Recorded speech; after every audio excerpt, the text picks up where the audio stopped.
Hey guys, तो आज का हमारा टॉपिक है nutrition in animals.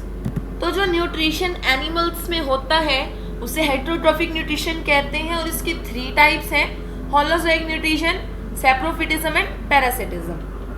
Holozoic nutrition में ऑर्गेनिज्म सॉलिड ऑर्गेनिक मैटर को बाहर से लेता है, उसे डाइजेस्ट करता है और उसे एब्जॉर्ब करता है अपनी बॉडी में, जैसे कि humans, animals, insectivores, plants in सब में होता है, तो उसे होलोजोइक न्यूट्रिशन कहा जाता है। सैप्रोफिटिज्म वो न्यूट्रिशन जो कि सैप्रोफाइट्स में हो रहा है, यानी कि उन ऑर्गेनिजम्स में जो कि डेड एंड डिकेइंग मैटर पर फीड करती हैं, जैसे बैक्टीरियाज और फंजाइज होती हैं, वो फूड को एक्सटर्नली ही डाइजेस्ट कर लेते हैं जिससे पहले कि जो न्यूट्रिएंट्स हैं डेड और डिकेइंग मैटर के वो एब्जॉर्ब ना हो जाए।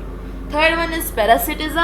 पैरासिटिज्म में जो पैरासाइट्स में न्यूट्रिशन होता है उसे पैरासिटिज्म कहा जाता है। ये लिविंग बॉडी के ऊपर रहते हैं, होस्ट के ऊपर रहते हैं या फिर उसकी बॉडी के अंदर रहते हैं और उसी बॉडी में से ये न्यूट्रिएंट्स लेती हैं, जैसे कि लाइस यानी कि जो जुएं हो जाती हैं सिर में, वो, tapeworms and fleas. The next topic is nutrition in amoeba. तो एनिमल्स में हम 3 न्यूट्रिशंस पढ़ेंगे: nutrition in amoeba, nutrition in paramecium and nutrition in human beings. तो अमीबा का देखते हैं। अमीबा एक यूनिसेलुलर ऑर्गेनिज्म है, तो डिफ्यूजन इसका सारा काम कर देती है। तो इसके टोटल 5 स्टेप्स हैं।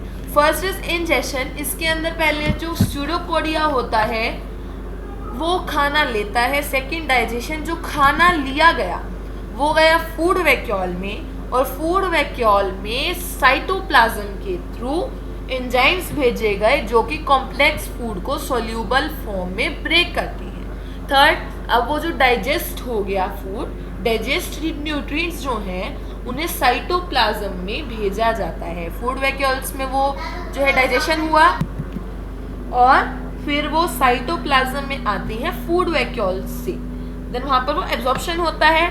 Fourth one is assimilation. जो एब्जॉर्ब न्यूट्रिएंट्स होते हैं वो ग्रोथ के लिए, रिपेयरिंग के लिए, डेवलपमेंट के लिए यूज़ किए जाते हैं, उसे हम एसिमिलेशन कहते हैं। And then ईजेशन। ईजेशन में जो अनडाइजेस्टेड वेस्ट होता है उसे प्लाज्मा मेम्ब्रेन के थ्रू जो है बॉडी से बाहर निकाला जाता है। यहाँ पर देखें तो ये फूड पार्टिकल है, ये अमीबा की बॉडी है। ये स्यूडोपोडिया की हेल्प से इसने फूड पार्टिकल को अंदर ले लिया एंड देन फूड पार्टिकल को अंदर लेने के बाद ये फूड वैक्यूल में आया, साइटोप्लाज्म से इसमें डाइजेस्टिव एंजाइम्स गए और उसके बाद उन्होंने इस फूड को कॉम्प्लेक्स फूड से सिंपल फॉर्म में कन्वर्ट करा। देन उसके बाद एब्जॉर्प्शन हुई, उसके बाद एसिमिलेशन हुई, यूज़ हुए एब्जॉर्ब न्यूट्रिएंट्स और उसके बाद रिमूवल हुआ अनडाइजेस्टेड वेस्ट का। Second one is nutrition in paramecium. तो पैरामीशियम जो होता है वो सीलिया यूज करता है। Cilia is used by it to sweep out the food into oral groove. पहले उसे ओरल ग्रूव में लिया जाता है एंड देन उसके बाद उसे फूड वैक्यूल में भेजा जाता है। फूड वैक्यूल में जाने के बाद वो लाइजोसोम्स से कंबाइन होते हैं जिसके अंदर डाइजेस्टिव एंजाइम्स प्रेजेंट होते हैं जो कि फूड को, कंपाउंड्स को जो होता है ब्रेक करता है। तो अब हम बात करेंगे न्यूट्रिशन इन ह्यूमन बींग्स की। अभी तक हमने 3 टाइप्स ऑफ हेटेरोट्रॉफिक न्यूट्रिशन करा, nutrition in amoeba and nutrition in paramecium करा। अब हम स्टार्ट करेंगे न्यूट्रिशन इन ह्यूमन बींग्स। तो जो न्यूट्रिशन होता है ह्यूमन बींग्स में वो डाइजेस्टिव सिस्टम के अंदर होता है। डाइजेस्टिव सिस्टम के 2 पार्ट्स हैं, alimentary canal and digestive glands. Alimentary canal के अंदर हमारा आता है buccal cavity, oesophagus, stomach, small intestine, large intestine, rectum and anus. Digestive glands में 3 ग्लैंड्स आती है, salivary gland, gastric gland and intestinal gland. और हमारी टोटल तो 5 ग्लैंड्स होती हैं, 3 हमारी डाइजेस्टिव ग्लैंड्स होती हैं और 2 हमारी एसोसिएटेड ग्लैंड्स होती हैं। एसोसिएटेड है लीवर एंड पैनक्रियास। एक क्वेश्चन आता है that why food processing is done in digestive system, कि रीज़न क्या है, एस्पेक्ट्स क्या है जिसके लिए फूड प्रोसेसिंग की जाती है। तो फर्स्टली जो फूड होता है उसे स्मॉलर पार्टिकल्स में कन्वर्ट करने के लिए, सेकेंडली उसे फूड को सॉफ्ट बनाने के लिए, एंड थर्डली कॉम्प्लेक्स फूड को सोल्यूबल फॉर्म में कन्वर्ट करने के लिए डाइजेस्टिव सिस्टम में प्रोसेसिंग होती है। अब हम डाइजेस्टिव सिस्टम के पार्ट्स को पढ़ते हैं, यानी कि ह्यूमन बीइंग में जो न्यूट्रिशन होता है उसके बारे में करेंगे। First part is buccal cavity. Buccal cavity में टीथ होते हैं जो कि क्रशिंग एंड ग्राइंडिंग करते हैं, टंग होती है जो कि सलाइवा के साथ मिक्स करती है फूड को, सैलिवरी ग्लैंड्स हमारी बक्कल कैविटी में ही प्रेजेंट होती हैं जो कि सलाइवा सिक्रीट करती हैं। सलाइवा के अंदर सैलिवरी एमिलेस होता है, और सैलिवरी एमिलेस का काम क्या होता है, that it converts starch into sugar.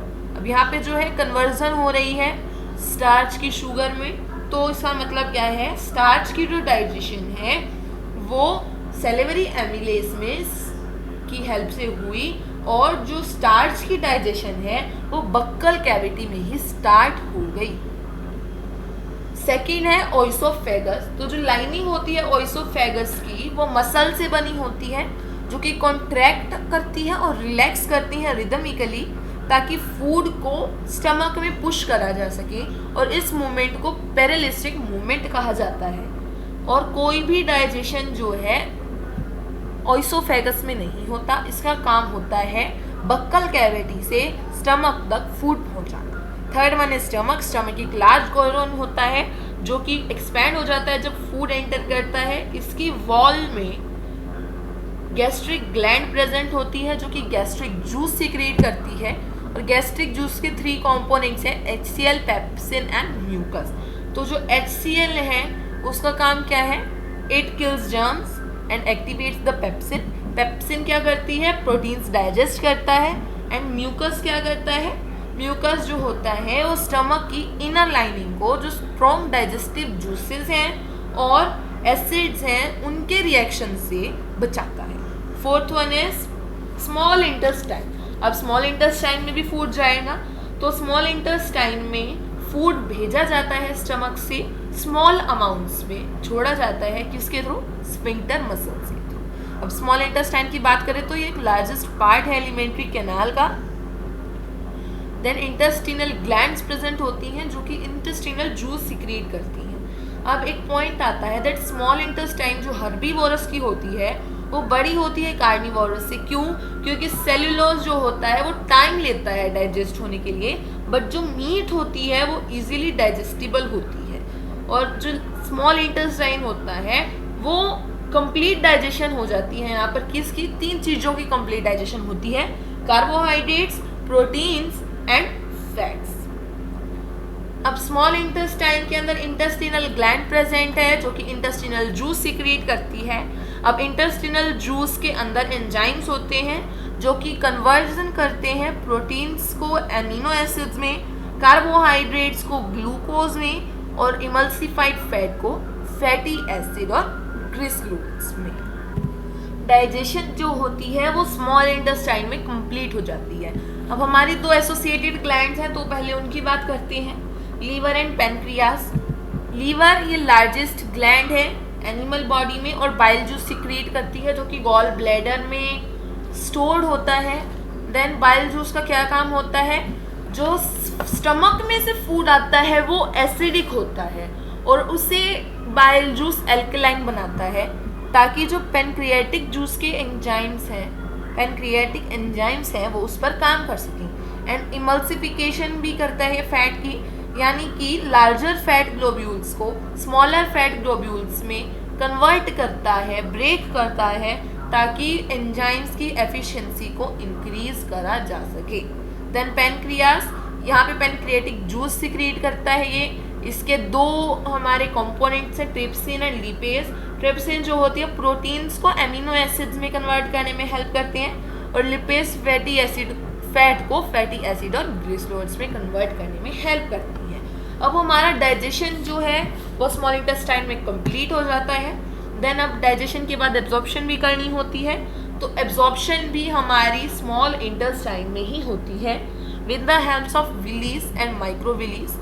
Villis क्या होती हैं, जो स्मॉल इंटेस्टाइन है उसकी लाइनिंग पर कई सारी फिंगर लाइक प्रोजेक्शंस प्रेजेंट होती हैं जो कि सरफेस एरिया एब्जॉर्प्शन के लिए सरफेस एरिया इंक्रीज करती हैं। विलीज जो होती हैं ये ब्लड वेसल्स की रिचली सप्लाइड होती है, इसीलिए जो एब्जॉर्ब्ड न्यूट्रिएंट्स होते हैं इन्हीं के कारण हर एक सेल तक पहुंच जाती हैं। देन अब हमारा जो है एब्जॉर्ब भी हो गया।